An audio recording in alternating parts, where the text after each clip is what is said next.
Hi dears, ഇന്ന് നമ്മൾ കലിങ്കാടി സെയിലിൽ ഒത്തിരി നാളായൊരു വീഡിയോ ഒക്കെ ആയിട്ട് വന്നിട്ട്, അപ്പം ഞാനിന്നൊരു ചുരിദാറിൻ്റെ ടോപ്പ് കട്ട് ചെയ്യാൻ എടുത്ത് കഴിഞ്ഞപ്പോൾ എന്നാൽ ഇതൊരു വീഡിയോ ആയിട്ട് ഇട്ടേക്കാം.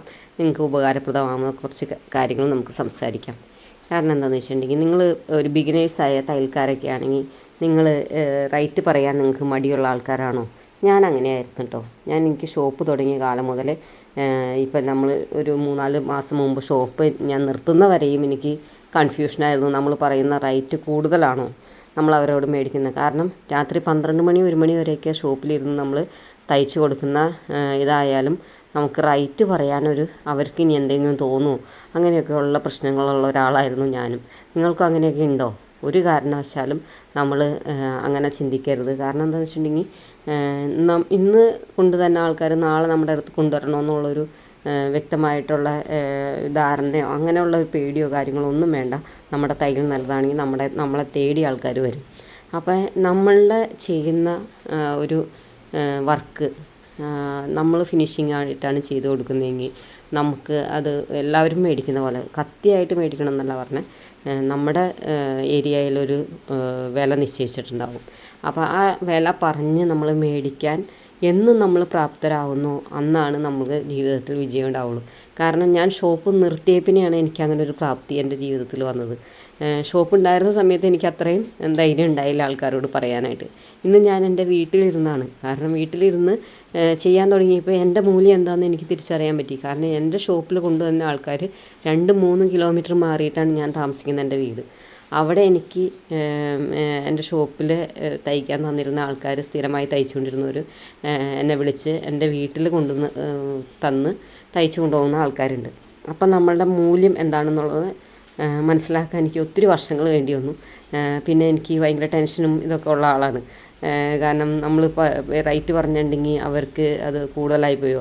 പക്ഷേ ഇതേ സംഭവം തന്നെ നമ്മളൊന്ന് തിരിച്ച് ചിന്തിച്ച് നോക്കിയാൽ മതി. കാരണം നമ്മളുടെ അടുത്ത് ചിലപ്പോൾ തയ്ക്കാൻ കൊണ്ടുവന്നേക്കുന്ന ആൾക്കാർ തന്നെ വേറെ പല സ്ഥലങ്ങളിലും പോയി അന്യായ റേറ്റിന് തുണി എടുത്തുകൊണ്ടിട്ടായിരിക്കും നമ്മളോട് വില പേശുന്ന ആൾക്കാരും ഉണ്ട്.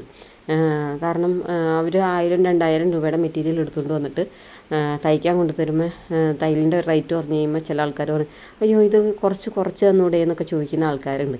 പക്ഷേ നമ്മൾ ബിഗിനേഴ്സിനോട് എനിക്ക് പറയാനുള്ള ഒരേ ഒരു അപേക്ഷയാണ്, ഒരു കാരണവശാലും നമ്മൾ ചെയ്യുന്ന മൂല്യം, അതായത് നിങ്ങൾ തയ്ച്ച് വരുന്ന ആൾക്കാരാണെങ്കിൽ നിങ്ങൾക്ക് നന്നായിട്ട് തയ്ക്കാൻ അറിയാമെങ്കിൽ നിങ്ങളുടെ റേറ്റ് പറഞ്ഞ് ആദ്യം അതാണ് നിങ്ങൾ പഠിക്കേണ്ടത്. നമുക്ക് എത്ര രൂപ റേറ്റ് ഉണ്ടോ ആ റേറ്റ് പറഞ്ഞ് നമ്മൾ നമ്മുടെ ഒരു മൂല്യം, നമുക്കൊരു മൂല്യം നമ്മൾ നിശ്ചയിക്കണം. അല്ലെങ്കിൽ നമ്മുടെ ജീവിതത്തിനോ, അതുകൊണ്ട് നമ്മൾ ഷോപ്പ് വാടകയ്ക്ക് എടുത്തിട്ടാണെങ്കിൽ നമുക്ക് കൂടുതൽ അതിൽ നിന്നൊരു മെച്ചം കിട്ടാനില്ല. കാരണം എനിക്ക് ഒരുപാട് ഇഷ്ടംപോലെ തയ്ക്കുന്ന ആളായിരുന്നു ഞാൻ. പക്ഷേ നമുക്ക് ഈ റേറ്റ് പറയാനുള്ള ഒരു മടി കൊണ്ട് എനിക്ക് ഒരുപാട് കാര്യങ്ങളിൽ എനിക്ക് ഒരുപാട് ഇത് വന്നിട്ടുണ്ട്. പക്ഷേ ദൈവം സഹായിച്ച് എനിക്ക് വരുന്ന വർക്കുകൾക്കൊന്നും എനിക്കൊരു മുടക്കം ഇന്നും ഉണ്ടായിട്ടില്ല, അന്നും ഉണ്ടായിട്ടില്ല. ആവശ്യത്തിലധികം വർക്കുകളും ഇപ്പോൾ ഓണമാകുമ്പോൾ നമ്മൾ ഓരോ ഷോപ്പുകളിലേക്ക് ചെയ്ത് കൊടുക്കുന്നുണ്ട്. അതിൻ്റെ വർക്കുകളും കാര്യങ്ങളൊക്കെ ആയിട്ട് ഞാൻ എന്നും ബിസി തന്നെയാണ്. ഒരിക്കലും എനിക്ക് വെറുതെ ഇരിക്കേണ്ടി വന്നിട്ടില്ല. പക്ഷേ അതുപോലെ തന്നെ എനിക്ക് ബിഗിനേഴ്സിനോട് പറയാനുള്ളത്, നമ്മളൊരാൾ ഒരു സാധനം കൊണ്ട് തരുമ്പോൾ അത് അവർ ഒരുപാട് പ്രതീക്ഷകളോടുകൂടിയായിരിക്കും കൊണ്ടുതരുന്നത്. ഒരിക്കലും അത്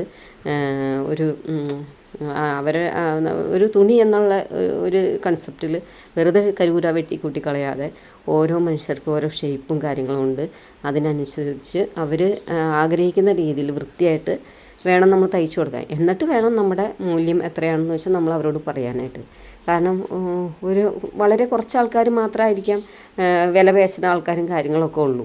അവരെ നമ്മളങ്ങ് ഒഴിവാക്കി വിട്ടേർന്നാലും മതി. നമുക്ക് തയ്ക്കാൻ പറ്റില്ലെങ്കിൽ അത് നമുക്ക് പറ്റില്ല. അവർ എന്നും വന്നിങ്ങനെ വില പേശിക്കൊണ്ടിരിക്കുകയാണെങ്കിൽ നിങ്ങൾ വേറെ എവിടെയെങ്കിലും തയ്ക്കാൻ കൊടുത്തോളൂ കേട്ടോ എന്ന് പറഞ്ഞ് ഒഴിവാക്കി വിടാനുള്ളൊരു ഇതും നമ്മൾ കാണിക്കണം. പക്ഷേ അതല്ലാതെ നമ്മൾ അവർ പറയുന്ന റേറ്റിന് ചിലപ്പോഴൊക്കെ പറയും, അവർ പറയും അത് ഇവിടെ ചെയ്ത് ശരിയായില്ല. അങ്ങനെ എനിക്കൊരു സ്ഥിരം കസ്റ്റമർ ഉണ്ടായിരുന്നു. കാരണം നമ്മൾ എന്ന് ബ്ലൗസ് തയ്ച്ചാലും അല്ലെങ്കിൽ എന്ത് ഡ്രസ്സ് തയ്ച്ചാലും എനിക്ക് സാരി ബ്ലൗസ് ആണെങ്കിൽ പിന്നെ എന്തെങ്കിലും ആവട്ടെ എന്ന് വയ്ക്കാം. നമുക്കങ്ങനെയുള്ള പ്രശ്നങ്ങളൊക്കെ മനുഷ്യരാണ്, വരാം. പലർക്കും പല അളവുകളൊക്കെയാണ്. പക്ഷേ എന്ത് ഡ്രസ്സ് തയ്ച്ചാലും അവർക്ക് അവിടെ കുറവ്. ഇന്ന് പറയും ഫിറ്റാണെന്ന് പറയും. അത് നമ്മളെ കൊണ്ട് അഴിപ്പിച്ച് കൊണ്ടുപോകും. നാളെ പറയും ലൂസാണെന്ന് പറയും, വീണ്ടും അടിക്കാൻ വരും. നമുക്കൊരു നോ പറയാൻ അറിയാൻ പാടില്ലാത്തടത്തോളം കാലം നമ്മളെ അവർ ചൂഷണം ചെയ്തുകൊണ്ടിരിക്കും. പിന്നെ എനിക്ക് മനസ്സിലായി ഇത് സ്ഥിരം ഒരു പല്ലവിയാണെന്നുള്ളത്. അപ്പോൾ അങ്ങനെ വന്നു കഴിഞ്ഞപ്പോൾ ഞാൻ അവരോട് പറഞ്ഞു, നിങ്ങളൊരു കാര്യം ചെയ്യൂ, നമ്മൾ തയ്ച്ചിട്ട് നിങ്ങളുടെ ഡ്രസ്സ് ശരിയാവുന്നില്ല, നിങ്ങൾ ഈ വിലയുള്ള ഡ്രസ്സൊക്കെ മേടിച്ചിട്ട് ഞാൻ തയ്ച്ചിട്ട് ശരിയാവുന്നില്ലെങ്കിൽ പിന്നെ എൻ്റെ ഈ തരേണ്ട കാര്യമില്ലല്ലോ, ചേച്ചി അത് വേറെ എവിടെയെങ്കിലും കൊണ്ട് കൊടുത്തോളാൻ പറഞ്ഞു.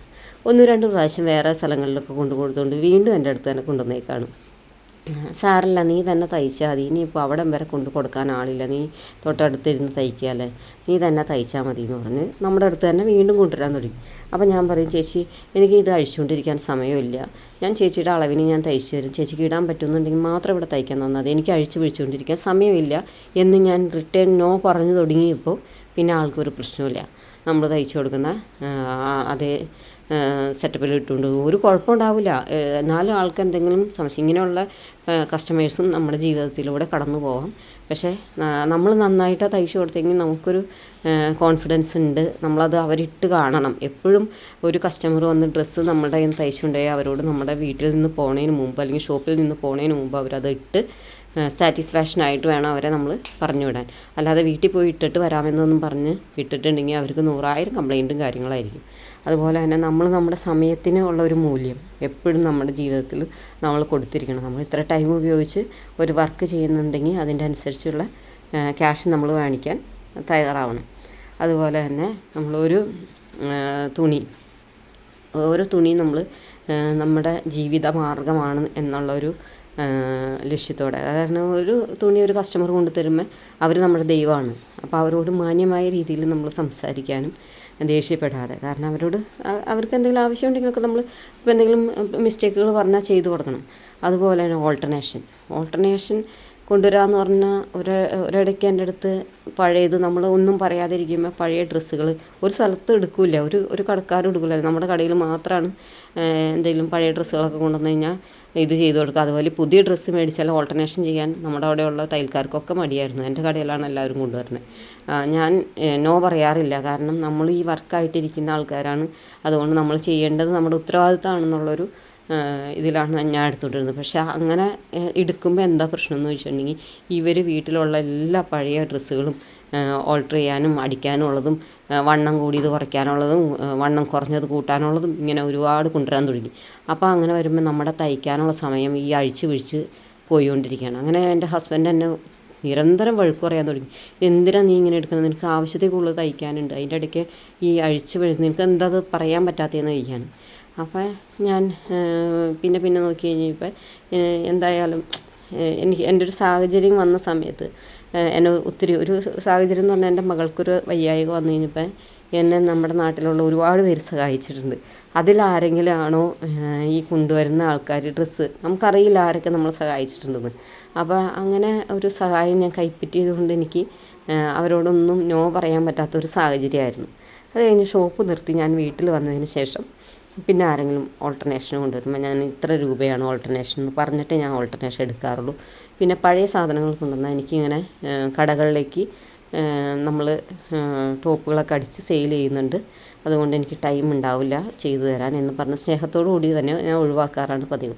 അതുപോലെ ഒരു ബിഗിനേഴ്സാണെങ്കിൽ നിങ്ങളത് ശരിക്കും നമ്മുടെ ഡ്രസ്സുകളെല്ലാം നമ്മുടെ ഡ്രസ്സ് ഒന്ന് തയ്ച്ച് നോക്കിയതിന് ശേഷം നമുക്ക് പെർഫെക്റ്റ് ആവുന്നുണ്ടെങ്കിൽ നമ്മുടെ വീട്ടിലുള്ളവർക്ക് ഡ്രസ്സ് തയ്ച്ച് കൊടുത്തു നോക്കുക.